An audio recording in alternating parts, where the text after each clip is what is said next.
Nah Ustadz, kalau yang seperti tadi benci itu udah parah banget sampai menyebabkan kebutaan Ustadz, untuk merubah nggak benci kan berat Ustadz. Apa yang harus dia lakukan sehingga benci itu terkikis Ustadz? Sebenarnya yang paling susah itu memang menghilangkan benci ya.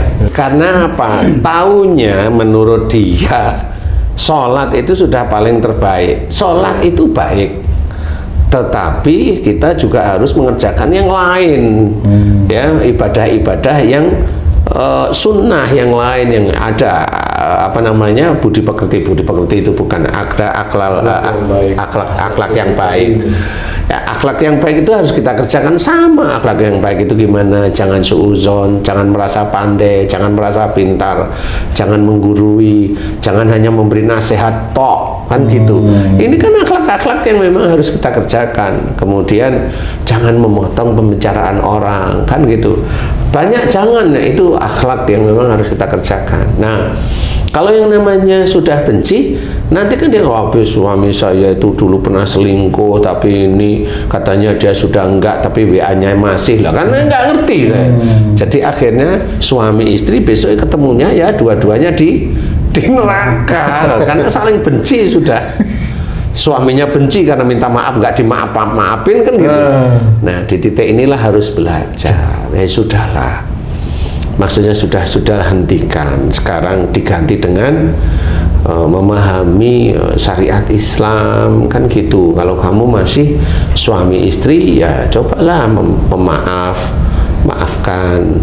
Ya walaupun tidak nyaman, belajarlah. Kalau kamu hanya mencari dunianya, ya boleh, silakan kamu benci, mau kamu maki-maki kan ya terserah. Ini yang Ustadz maksud belajar apa nih Ustadz? Belajar baik lah, belajar tidak baik, tidak marah, kemudian belajar menerima, walaupun sulit. Iya saya tahu, kan gitu ya. Karena sifat benci itu juga menghalangi untuk menjalankan kewajiban Ustadz. Ya benar sih, saya juga pernah nangani kalau si ibu-ibu itu juga bilang kalau saya nggak mau ngelayani suami, tidak boleh gitu, tidak boleh loh, masalahnya suami saya gini loh, kan dunia lagi yang dia omongin. Jangan, nggak boleh, itu dosa. Kalau ibu masih istri, ibu harus melayani. Seperti itu. Coba pemaaf, belajar, memang sulit, tapi yang sulit inilah jalan menuju surga. Berarti ibu itu perlu tuntunan Ustadz. Kemana dia harus mencari tuntunan Ustadz? Lah ini saya kan nggak kenal di sini. Istilahnya panggil guru ngaji atau ngaji keluar atau gimana? Ya, kalau memang si ibu ini memang, tapi guru ngajinya kalau memang nggak paham kan nggak bisa, hanya cuma sabar, terima. Tapi gimana suami saya kok begini terus? Diem, kan nggak ngerti. Tapi kalau memang insya Allah paham, ya dinasihatin, terimalah, karena itu nggak ketemu ustazah cerain lah gitu. Ya, lo kalau itu begitu masih silahkan ya.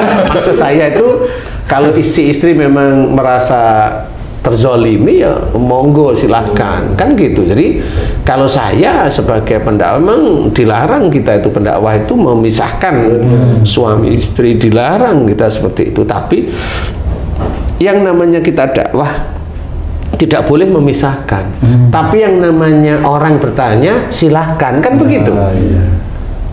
Kan ada aturan, jadi bukan berarti pendakwah ngikutin hatinya yang tersakiti loh, kan nggak bisa seperti itu. Asal yang nanya senang. Iya, asalnya yang nanya senang, nggak bisa. Nah itu harus belajar beneran, memaafkan, kemudian hatinya dia dirubah. Karena pada saat dia benci kepada suaminya bertahun-tahun, oh itu sulit untuk menghilangkan, karena sudah banyak jin yang ada dalam hati. Itu dosa besar Ustaz. Ya kalau masih suami istri gimana? Ya gimana sih Ci? Iya. Oh nggak ngeladenin aja dosa, kan gitu. Pakai besar Ustaz. Lah iya. Cuma untuk menghilangkan benci, mamanya kalau itu memang awalnya dari benci sekali, memang itu butuh proses waktu ya. Sesuatu yang membutuhkan dia itu bersemangat untuk kembali ke jalan Allah. Nah, untuk orang yang bisa menjadikan dia bersemangat kembali jalan Allah itu siapa? Allahu a'lam, nggak ngerti saya. Oh gitu. Iyalah. Harus ada tuh Ustaz.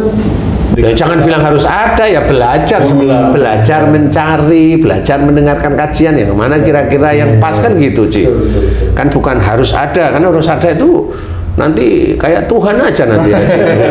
harus gitu. Pasti kan. Nah, belajar semuanya nyari. Tetap kembali ke orang yang mau belajar. Ya, insya Allah seperti itu. Kalau misalnya ada seorang itu lagi bercerita gitu, Ustaz, kemudian salah satunya tiba-tiba tertidur, ngantuk tidur, apa itu juga ada hubungan dengan pandangan tadi itu, Pak Ustaz? Bisa aja itu berhubungan kalau ada seorang bercerita yang penting-penting, yang baik, yang manfaat ya. Kemudian dia tiba-tiba terus ngantuk tertidur. Nah, ini orang ini biasanya orang itu tipikalnya adalah memberikan sesuatu kepada orang lain tapi dia tidak mau diberi sesuatu. Istilah memberikan, ngomongin orang lain tapi kalau dia diomongin nggak mau. Yang si ngantuk ini yang tidur itu. Ya. Biasanya gitu. Atau dia sering ngeremehkan orang lain. Jadi di otaknya sudah ngeremehkan orang lain.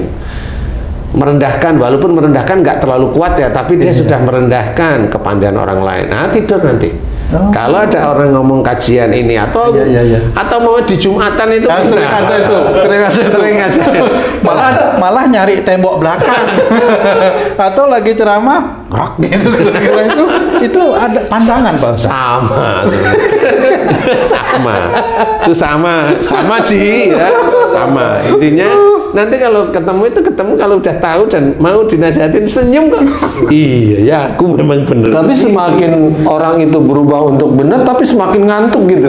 Lah itu karena nggak cuma jin, itu sudah ada dajjal agar niatnya yang kuat untuk berubah itu terganggu gitu. Dan lakukan aja dengan senyuman, nggak ada masalah sebenarnya seperti itu. Jadi insya Allah seperti itu. Jadi belajar bagaimana caranya untuk mengatasi itu, harus paham dulu nih. Mata kabur itu dia sering mengabaikan pandangan. Kalau momennya kabur tok, dia nggak bisa ngelihat, matanya normal, nggak ada pembuluh darah yang pecah dan sebagainya, kornea normal, retina normal, semuanya normal. Cukup satu, kalau kamu diberi masukan oleh, ini kalau di atas 45 ya, kalau kamu diberi masukan oleh pasanganmu, kamu itu nggak mau dengerin, bisa pergi. Nggak mau dengerin aja, ya begini aja tapi nggak mau dengerin. Nah, itu tertutup itu nanti matanya. Sebelah kiri bisa, kalau kamu merasa lebih pandai daripada pasanganmu, kamu nggak mau dengerin, tapi ngerti omongan pasanganmu itu sebenarnya salah. Tapi kamu nggak mau jadi jengkel, kanan itu nanti. Itu nggak mau ngedengerin mata atau telinga yang kena terus. Nggak mau dengerin itu kan diberi pandangan. Pandangan itu kan berarti ada cara berpikir, Ci. Jadi bukan cuma nasihat tok mamanya. Nasihat juga sama. Kalau dia itu nasihat juga nggak mau ya matanya. Telinga itu kalau nggak beres dipergunakan ya budak kan begitu ya. Nggak beres. Jadi ini hanya pandangan. Nah, siapapun teman-teman yang matanya kabur, serius coba evaluasi. Evaluasi. Kalau diberi pandangan oleh siapa? Boleh, silahkan. Oleh suami, atau oleh istri, atau oleh orang tua, atau oleh mertua, atau oleh saudara, senantiasa diremehkan. Nah itu cepat-cepat, mumpung Allah belum ngasih kebutaan, cepat-cepat berubah. Mohon ampun kepada Allah Ta'ala, dirubah. Jadi kalau dirubahnya gimana? Kalau ada orang ngomong, dengerin. Nah itu obat sebenarnya malah. Nah itulah sifat. Menghormati orang lain itu sifat. Sehingga kalau ada orang ngomong, dengerin. Sehingga dia paham itu benar atau kurang benar. Kurang benar kan cuma di les saja sedikit. Yang benar kan tetap dimasukkan. Seperti itu aja.